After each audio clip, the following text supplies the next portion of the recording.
I would like to introduce our final segment, which is a discussion on what India needs now, on-the-ground update and opportunities for philanthropic engagement. As we all know, India has been ravaged by the deadly second wave, not only medically with the infection, but also through millions more suffering from hunger, financial distress, and just basic livelihood assistance. And this issue is more pronounced in villages and rural parts of India. We have an incredible panel who can help us clearly understand the situation on the ground and what it means for philanthropic engagement in the immediate and medium to long term. As part of this discussion, we have Naghma Mulla, CEO of EdelGive Foundation. Naghma has also kindly agreed to play a dual role of panelist and moderator. We also have Zarina Screwvala, co-founder and managing trustee of the Swades Foundation, and Atul Satija, CEO of GiveIndia and founder of the Nudge. Naghma, Zarina, and Atul, welcome. Let me kick off this discussion by asking the first question, and then Naghma would request you to moderate the discussion going forward. So grassroots organizations have been critical to COVID response in India, especially when it comes to the last mile. What are the current challenges that these organizations are facing, and what can philanthropy do to strengthen the capacity of these organizations? Naghma, maybe you can start, and followed by Zarina and then Atul. Yeah, thank you, Ashish. Thank you.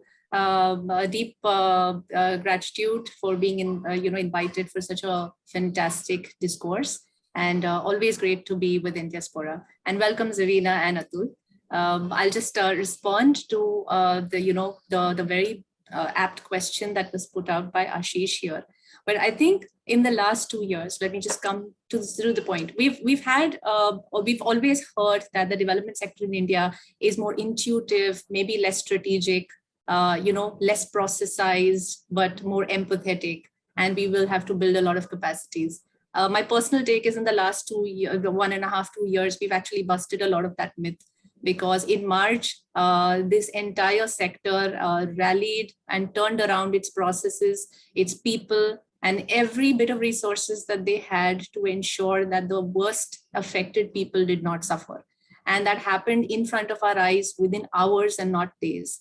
When a sector has undergone this kind of a churn to respond to the need, I think we have to first acknowledge that there are some incredible processes, but even more incredible people that are at the helm of what is going on there. I think that has been out. The grassroots have suffered.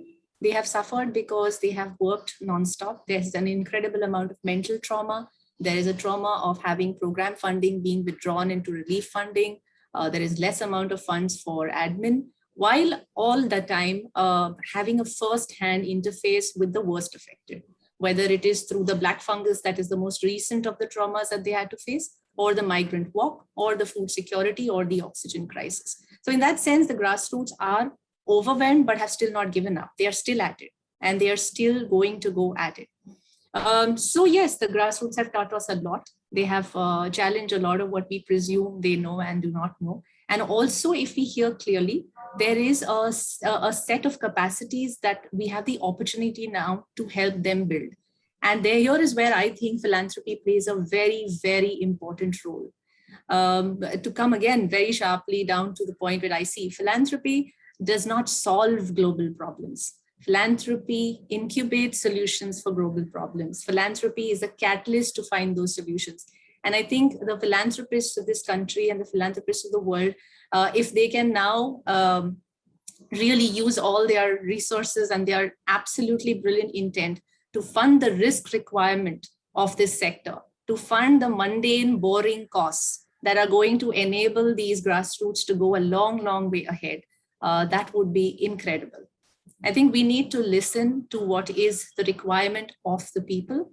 That is again going to be a habit that we will have to work over, because so far we have had an idea of what it will take to either transform education or bring relief or whatever, but there are some fantastic models that are coming up. So listening, empathizing with the people, coming up with very pro-people and long-term solutions in dialogue instead of as mandates. I think philanthropy has a lot of positive role that we can play, and we have a brilliant opportunity to rise up to the occasion and own, how the future is written in terms of solutions.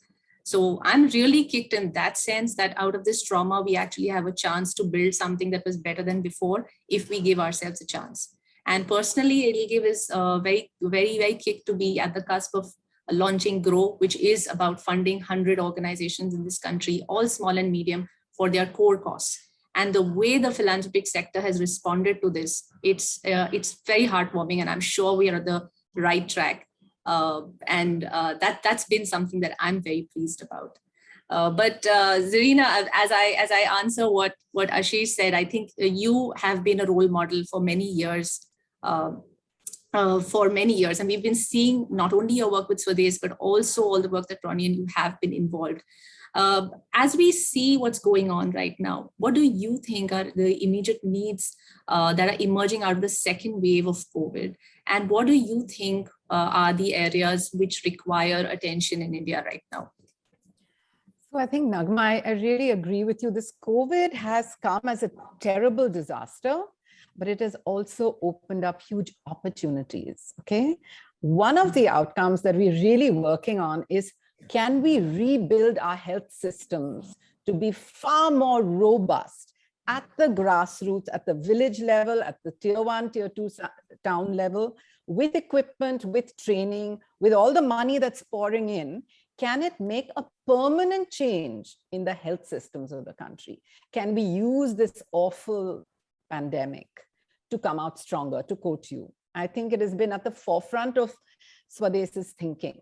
How can we change fundamentally the grassroots health systems and infrastructure through the funding that's pouring in from COVID? So that's one aspect.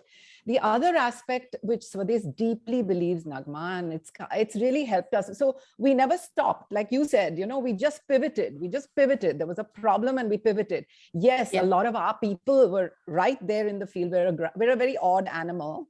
We're a grassroots execution foundation. So just very briefly, to give you the one line to explain quite a complex organization, is we want to create a model of development for rural India.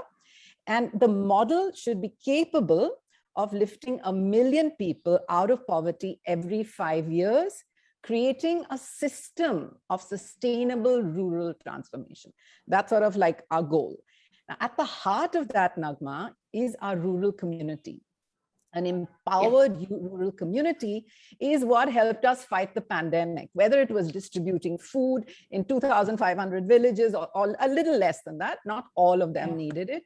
But at the heart of it, these trained communities, we call them village development committees, were working with our staff, which is 300 people, day and night, to make sure that messages were given. We were mentoring people who had COVID. We were checking, we were setting up isolation centers in the village itself. They were checking the migrants that came in.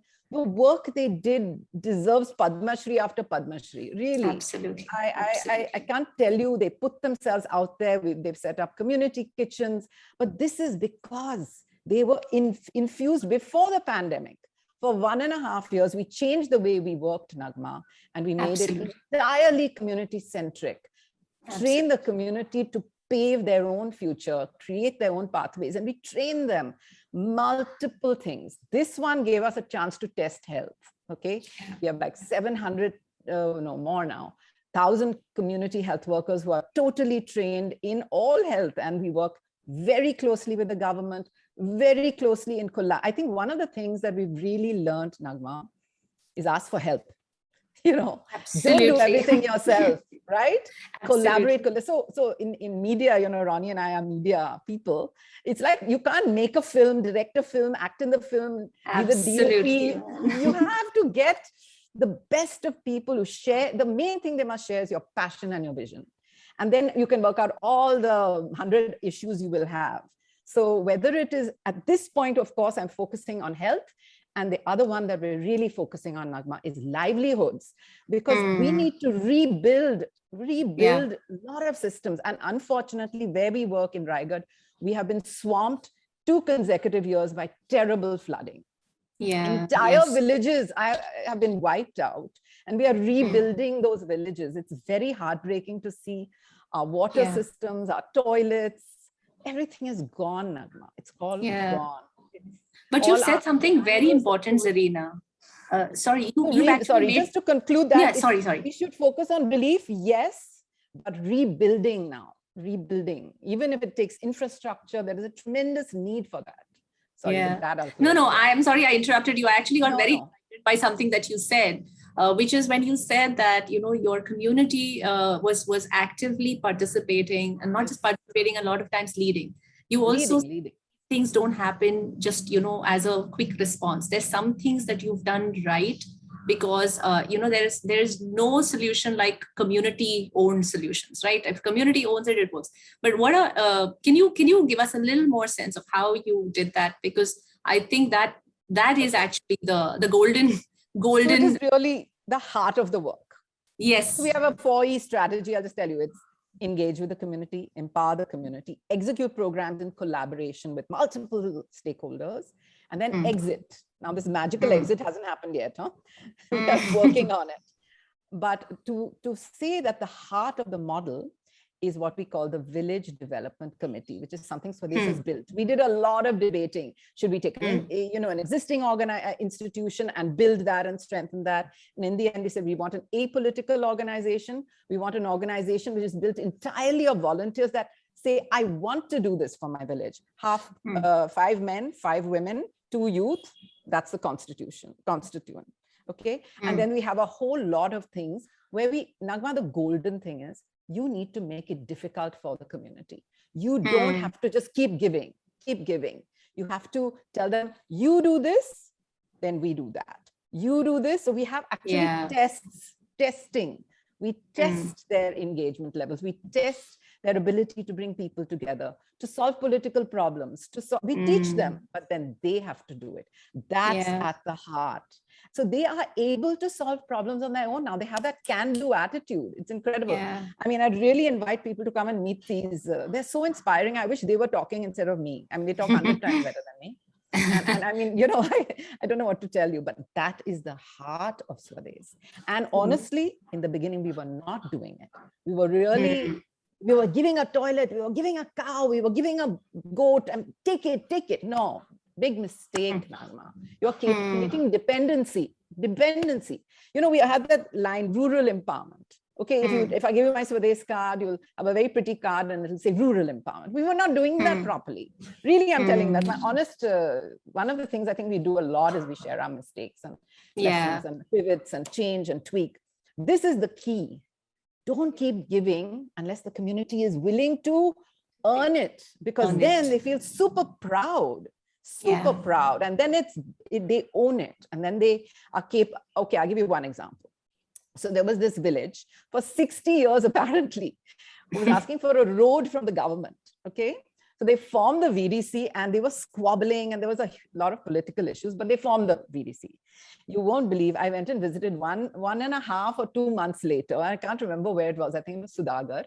And they told me, madam, and they were so proud. They were like literally showing off.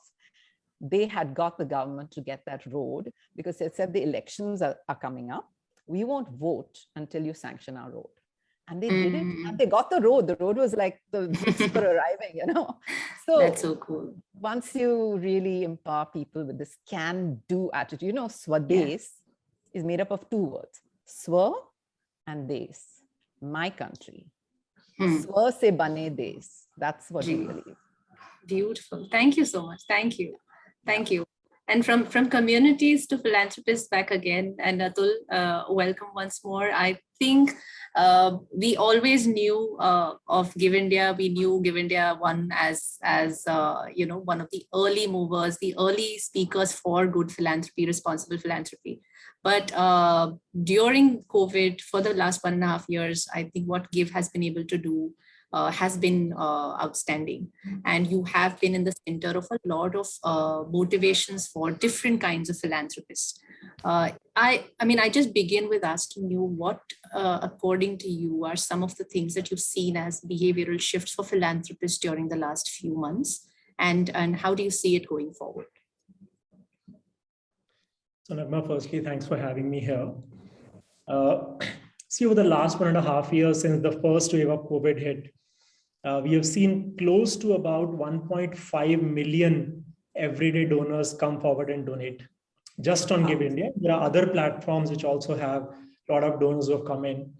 We have seen close to about 300 plus organizations who have come forward and donated.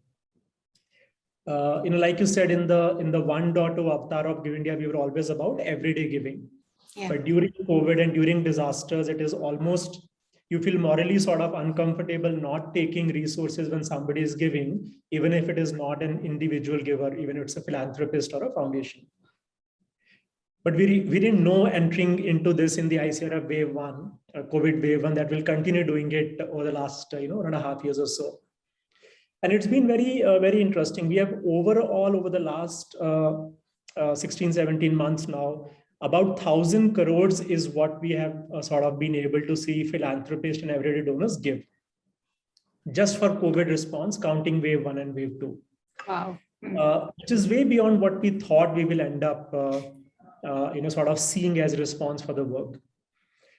I think from a behavior standpoint, I haven't seen, unfortunately, a huge shift forward or sideways. It is more of what we have seen in smaller disasters also.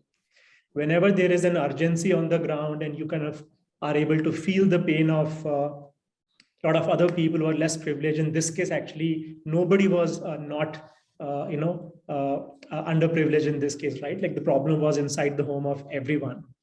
Yeah. So we saw generosity like never before. Everyone came forward and donated, from philanthropists to foundations to corporates to everyday donors across all segments in India and outside. We've never seen employees of global companies with no offices in India contributing money to India's sort of needs on the ground.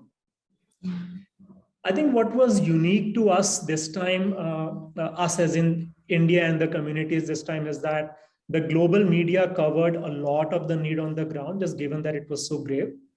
And I think that made a lot of people connect, especially the diaspora that moved to US in the last 20 years, made their money there, but they had not started thinking philanthropy yet. Yeah. Like Ronnie very rightly said, right? Like it seems like you put the word on a pedestal and you have to be at a certain stature in life to start giving. Yeah. I think one thing that definitely happened is that COVID accelerated that journey for a large number of people and made them philanthropists much early in their career, just given the scale of COVID and the devastation we saw. So that was a big shift. Most of the support that we saw largely came last year. It was a lot more humanitarian and some health. This year, obviously, it was a lot more health and humanitarian.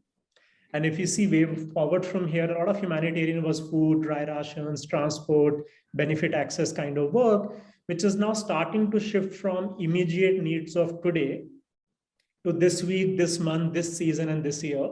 It is moving from dry rations and nutrition to kitchen gardens and nutrition gardens, moving from there to upskilling for revived job, the shift in jobs, bringing migrants back, reskilling back, job connections. So a lot of sort of shifts that happened because of COVID is what people are trying to readjust the dials for and get things back in shape. Yeah. The reality is that, look, the problem is so much bigger. We have lost 10 years of the progress we made in many, many, many communities across the country.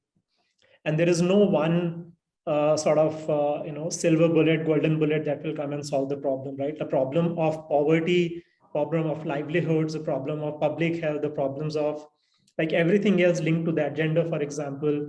So many issues are very deeply interconnected that you need a very long-term commitment to now work deeply into this, right? Like people are looking for short fixes, saying, what can I do as a philanthropist or as a corporate or even as GiveIndia this year to solve the problem? And I think the wise thing to do here is to just brace yourself for a long-term journey of deeper commitment, more commitment, and like you said, more risk. Because the solutions are not visible on the surface.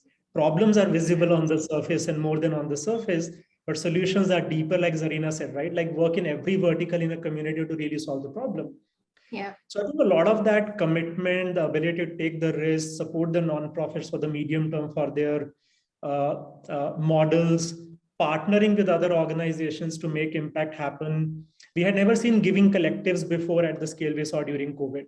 And they're not the only ones, right? Act Grants did a very good job. So many other funds have come together, collective giving programs have come. And they all need sort of support for next 5-7 years at a minimum to meaningfully make a difference. Yeah, absolutely. No, thank you very much.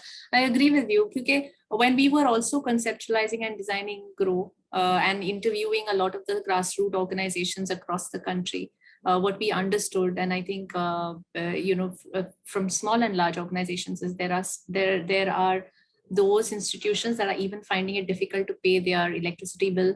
They're finding to meet the normal operating costs. So how does program even work effectively? Then programs start looking weak, and we have a system that is really growing weaker and weaker while we have more and more money coming on for XYZ mandates that look really good. But how does a brilliant plan sit on the back of a weak system? So there is so much that we have to work on as an ecosystem player. Whether we are, in fact, I would go and say that maybe everyone doesn't have to be long term, but between us, if we can mix the long and the short, the strategic and the non-strategic, but just make sure that the resources reach where they have to reach, with lesser worry on spillovers and more worry on making sure the show goes on, is I think a very, very important. That's why I appreciate the list that Indiaspora has come out with, because it throws spotlight on some of the brilliant people who've taken that risk, whether early or late, and who have rallied around causes and consistently rallied around causes. So they become very, very strong role models also. Zarina, before I pass it on to Sanjeev, if there are any, because you, like Ronnie also spoke a little bit about it, you were in this much, much earlier. And some words on you on really why did you start early from as an individual is what I would say, and what makes it good going forward as well, before we hand over to Sanjeev. It's, as Rani said, it's so personal, right? It's something you just want to do or you don't want to do. I mean, what can you say about something like this? Either you just want to or you don't want to. But now, as Atul said, I mean, wow, I mean, 1 million people giving. I think everyone's, there are so many aspects to everything. A disaster like COVID has opened up the eyes of so many to the pain and suffering, because they too have felt that pain and suffering. As Atul said, it was in our homes, and we were privileged enough to be able to cope because we still had our jobs and we still had food to eat, So I think that all those stories also, we didn't like the foreign media talking about India in a very disparaging manner, but it did open up a lot of giving. Okay, so there are good things and bad things. It's a personal choice, but all I can say is, like Rani said, you don't need to have a lot of money. I do agree the word philanthropy sounds like, an old person with white hair sitting on a throne or something. I don't know. It conjures up the wrong image.